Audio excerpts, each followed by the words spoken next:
Heat Seekers, it's your boy Roto Heat Rick here for week 1 quarterback tiers. Let's get right to it. Tier 1, there's not a whole lot to say. We've got Lamar Jackson, Josh Allen, Justin Herbert, and Patrick Mahomes. All these guys, super studs. Tier 2, we're not really worried about, but these guys do have a few more questions than the guys in Tier 1. Jalen Hurts at the top of this tier. What are the Eagles going to do? Are they going to run the ball as heavy as they did last year? Are they going to open up the passing game? Is Jalen Hurts going to be back to the quarterback he was in the first half of 2021? Or are we going to see what he was more in the back half of 2021? Russell Wilson, revenge narrative. First game with Denver playing against his old team, the Seattle Seahawks. Fire him up. This offense should be pretty good. He's got some talented wide receivers, and Russ wants to cook. Kyler Murray's missing DeAndre Hopkins. That's the only question. How are Marquise Brown and Rondell Moore and A.J. Green going to step up? Zach Ertz. That's the only thing with Kyler Murray is just how is he going to fare without DeAndre Hopkins?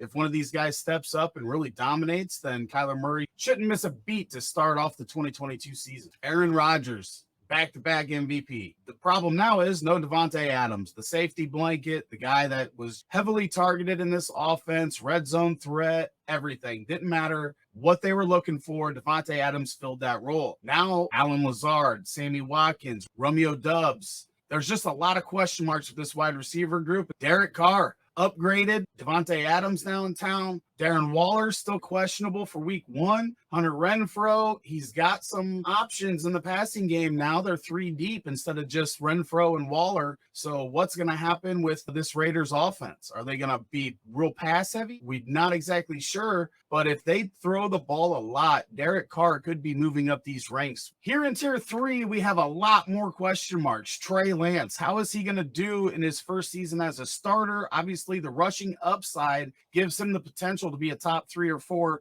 quarterback weekly, but is he going to be able to pass the ball? Trey Lance should be a safe play just because of his rushing upside. If the passing's okay, he could vault up rankings from week 1 to week 2. Kirk Cousins just has a matchup with Green Bay. He's probably going to normally be like a tier 2 or at least at the top of tier 3 just based on their offense. But with Green Bay, it is a possibility that they are one of the top 2 or 3 defenses in the entire league this year. So it could be a tough matchup for him to start off the season. Justin Fields, same boat as Trey Lance. He's got the rushing upside, which should help him be a safe play at quarterback. But if the passing comes in, this is another guy that could really vault up these rankings in the next couple weeks. Tua, he's got Tyreek the Cheetah Hill, new offensive-minded coach. This Dolphins team should be very competitive, and I think this offense is going to take a huge step forward. A lot of people probably have Tua in tier 4 right now, but I'm real confident that Tyreek's going to really help open up this offense for Tua and the receiving options on this team. Looking at tier 4, these are guys that they're limited on upside. They have a lot of question marks around them. We're looking for them to perform after either down years or just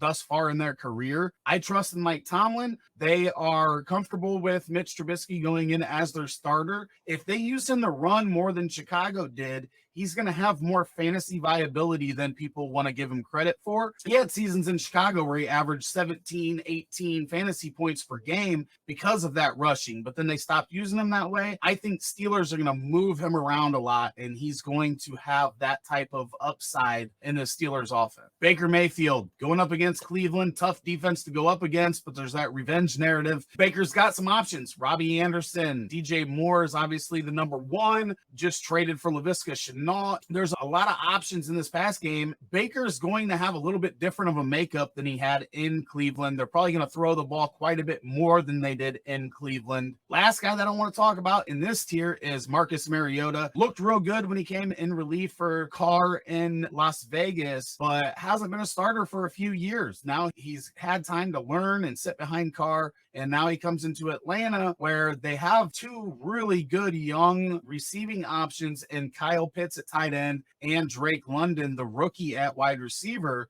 Can Marcus Mariota bounce back after a couple years as a backup and be a formidable starter in the NFL? It's a huge question mark, but he's also got some rushing upside. So if he can get those passing numbers in and get us 25 to 30 rushing yards per week, Marcus Mariota could be a fantasy option, but there's just a lot of question marks around him. In this final tier, we don't even need to talk about these guys. You really do not want to be starting them. Those are my quarterback tiers for week 1 of this 2022 NFL season. Down in the description is my article. If anything changes between the release of this video and the Thursday game or the Sunday games, I will update these tiers in that article so you don't miss anything. Save and bookmark that. Hit the subscribe button, notification bell, so you don't miss any of those when they release.